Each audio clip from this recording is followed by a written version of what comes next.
Ouais. Quentin, bonjour. Bonjour. Alors, Marie m'a dit beaucoup de bien de toi. T'es la révélation. T'as fait de la pub.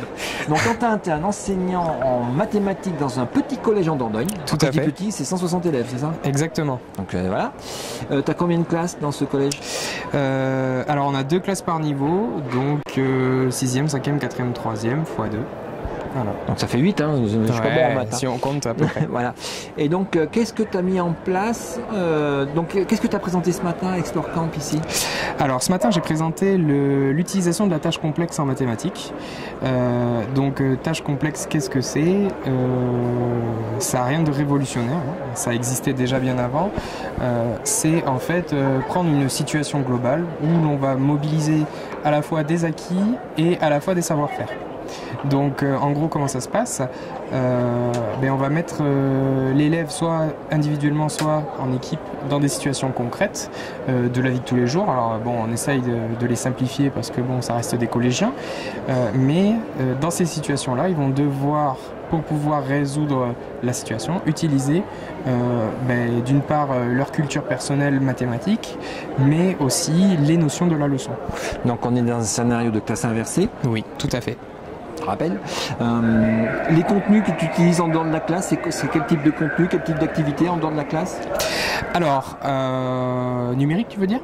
Numérique ou... Ouais. Alors, moi j'utilise le numérique principalement pour facilité et par accessibilité, puisque tu peux croiser énormément de supports via le biais du numérique.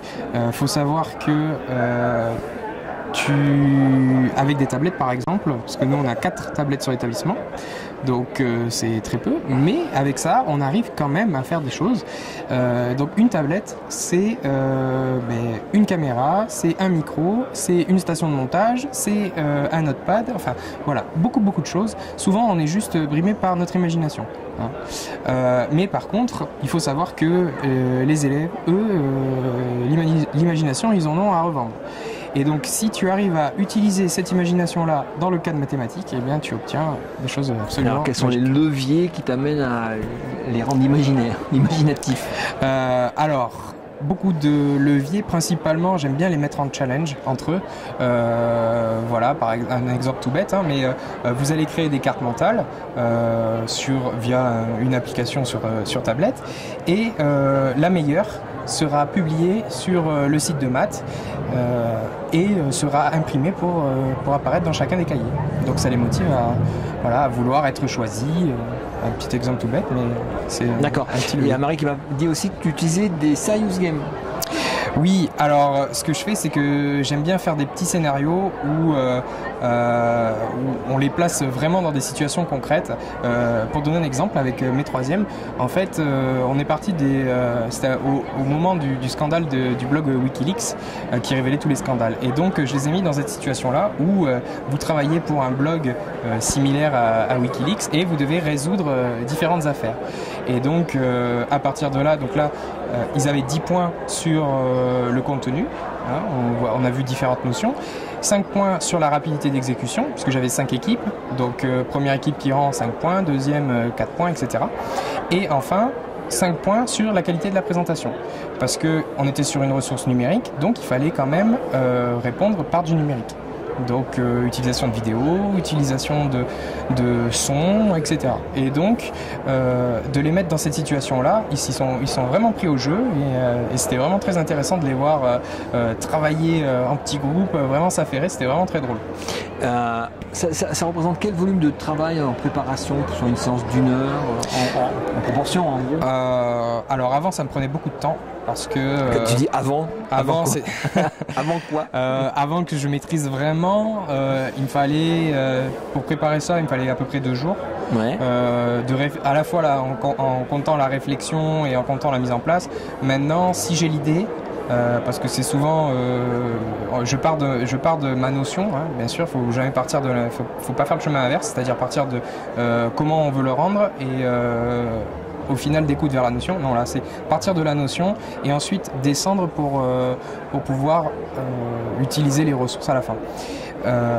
Maintenant il me faut aller en moyenne 2 heures, 2-3 heures. Ah, je vais faire le gars qui taquine un petit peu. Pourquoi toi tu te sens obligé de créer des activités, des choses comme ça? T'as pas trouvé des choses qui existaient en ligne? T'as pas trouvé des contenus qui existaient en ligne? Si, mais je les intègre à mes tâches. Pourquoi? Parce que le principe de la tâche complexe, hein, c'est un petit peu comme si on se mettait dans une situation où on veut repeindre sa maison, par exemple. Pour repeindre sa maison, on va devoir la mesurer d'abord. Pour ça, il va falloir qu'on utilise des outils. On va essayer de mesurer les murs, etc., etc. Ensuite, on va peut-être faire des devis, savoir quelle peinture on va acheter, etc. L'élève, c'est un petit peu ça maintenant. Quand on voit, sur Internet, il y a une pléthore de documents. Je veux dire, le théorème de Pythagore, s'il y a un élève qui tape Pythagore sur Google, il va forcément trouver énormément de ressources. La question, c'est comment est-ce qu'il va faire le tri? Donc, pour ça, c'est à nous de leur apprendre à aller chercher les infos, à utiliser les bonnes infos et à pouvoir les mettre en corrélation. Donc j'utilise beaucoup de ressources qui existent, mais je garde, par le biais de ma voix notamment, ou par le biais de ma vidéo, je garde le lien avec eux. Parce qu'ils aiment bien que ce soit leur prof. Voilà. Ouais. Ah, tu parlais tout à l'heure, je publie sur un site web. C'est quoi site web? C'est une page Facebook? C'est une page de l'ENT d'établissement? C'est ton site perso? C'est quoi? Alors, je suis parti d'abord sur un blog que j'avais fait, un blog perso sur une plateforme indépendante. J'ai fait ça pendant 1 an l'année dernière et pendant les vacances, là, je me suis lancé sur mon propre site. Donc j'ai acheté mon nom de domaine et j'ai créé mon site. Ouais. Et à partir de là, j'ai une certaine liberté aussi de publication. Donc ça a été une discussion avec mon chef d'établissement aussi. Voilà, pour pas publier n'importe quoi, puisqu'on véhicule quand même l'image de l'éducation. Donc c'est pas anodin. Donc je fais attention à ce que je publie. Mais je suis libre de publier mes ressources et je suis libre de publier. Donc l'idée, c'est quand tu dis je publie, c'est qu'il y a un public cible. C'est quoi le public cible? C'est tes élèves, c'est d'autres élèves de lycée, c'est des collègues, c'est en France, c'est ailleurs? C'est un site donc par défaut qui est accessible à tout le monde. Hein. Donc principalement à destination de mes élèves, puisqu'ils vont retrouver toutes les ressources qui sont liées à mes séquences de cours. Donc là-dessus, c'est eux ma cible prioritaire entre guillemets. Mais par contre, j'ai un espace dédié aux enseignants, par exemple, où là, je partage mes pratiques, je pose des questions, donc j'essaye de recueillir aussi des témoignages d'autres personnes, puisque ça m'intéresse aussi de savoir ce que font les autres. Hein. Toujours dans une optique d'amélioration. Et donc le fait d'exposer, ce flux se crée?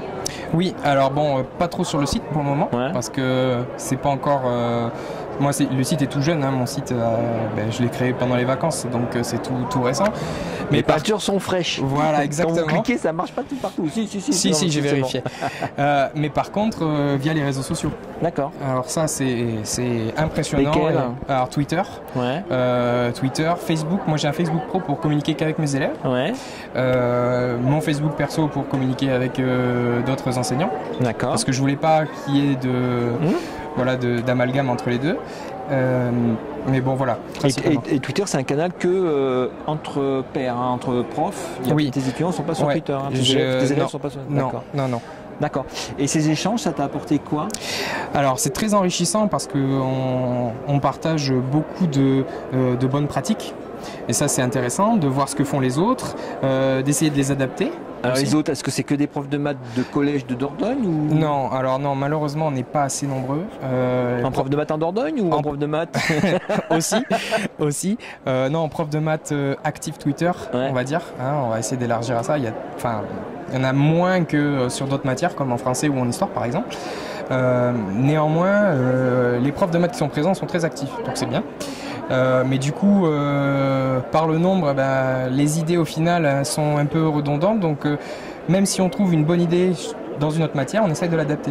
Et ça, c'est plutôt intéressant. D'accord. Les tâches complexes, tout ça, ça venait de Marie Soulier, hein, c'est ma mémoire. Ah oui. On a parlé de mentorat en disant Marie, c'est mon mentor. C'est quoi un mentor pour toi? Qu'est-ce que ça t'a apporté? Alors, Marie, par le biais d'Amélie, Mariota, ce que je te disais, donc c'est Amélie qui a d'abord contacté Marie, puis après, on s'est tous rencontrés. Amélie, il y a une vidéo l'année dernière sur classe inversée en Dordogne en français. Voilà, c'est ça, tout à fait. La parenthèse.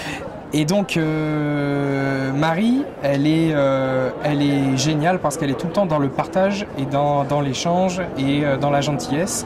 Et donc du coup, quand elle a développé la classe inversée, c'est une des précurseurs en France qui a fait ça, elle m'a donné énormément de conseils, elle m'a suivi, elle m'a fait rencontrer beaucoup de gens qui pratiquent. Et ça a été, voilà, c'est pour ça que je parle de mentor, parce que vraiment... Comme un guide qui donne les ficelles pour... Oui, voilà, c'est à toi de dérouler quand même. Exactement. Marie, elle a ce don, c'est d'amorcer et puis de regarder faire. Et je pense qu'elle doit éprouver un malin... dire non à Marie. Elle doit éprouver un malin plaisir à regarder un peu tout son travail de loin, comme ça, à dire, t'as vu Donc je pense que là-dessus, il n'y a rien à dire. Et non, je la remercie, je la remercierai jamais assez. Est-ce que toi, tu sens l'épaule de devenir mentor? Parce que l'idée, si tu fais un site web, c'est quand même un peu... À terme, c'est ça. Alors, moi, dans mon passif d'avant-prof, j'étais formateur. Ouais. Donc, je formais des adultes. Donc, pourquoi pas? Alors, d'avant-prof, tu étais formateur dans l'entreprise. Oui, voilà, c'est ça. Et donc, pourquoi pas? Maintenant, comme je te l'ai expliqué, moi, ça fait pas hyper longtemps que je suis dans le métier, dans le professorat. Donc, je veux d'abord faire mes classes. J'ai mon microcosme de mon collège pour pouvoir tester mes différents outils, tout en gardant à l'esprit qu'au final, je travaille pour mes élèves. Et quelle est, alors, entre guillemets, ta plus belle réussite depuis que tu es rentré dans ce processus, alors, soit d'un point de vue pédagogique, de rencontre ou de partage? Alors, juste, j'ai une chose qui m'a frappé et je parle pas de Marie. Je vais pas encore lui jeter des fleurs. J'ai un papa d'élève l'année dernière qui m'a dit à la fin de l'année, je voulais vous remercier parce que vous avez fait aimer les maths à ma fille. C'était une gamine que j'ai récupérée en début de troisième et qui était allergique aux maths. Qui vraiment était pas du tout à l'aise, pas du tout en confiance, etc. Et c'était très dur, même quand je l'interrogeais, elle se mettait à pleurer, etc. Et donc, voilà, elle avait vraiment un passif assez houleux avec les maths. Et donc, à la fin de l'année, elle a eu son brevet avec mention, elle a eu d'excellents résultats en maths. Et son papa est venu me voir, parce que c'est un tout petit village, donc on se voit tous, est venu me voir en disant « Merci, vous avez fait aimer les maths à ma fille ». Bon, bah voilà, alors si tu as fait aimer les maths, c'est génial. Donc, on te retrouve sur ton site qui s'appelle pierrecarré.com. Carré, c'est alors PIAIRE.ca2re.com. Voilà. À l'année prochaine. Avec grand plaisir. Ça marche. À l'année prochaine.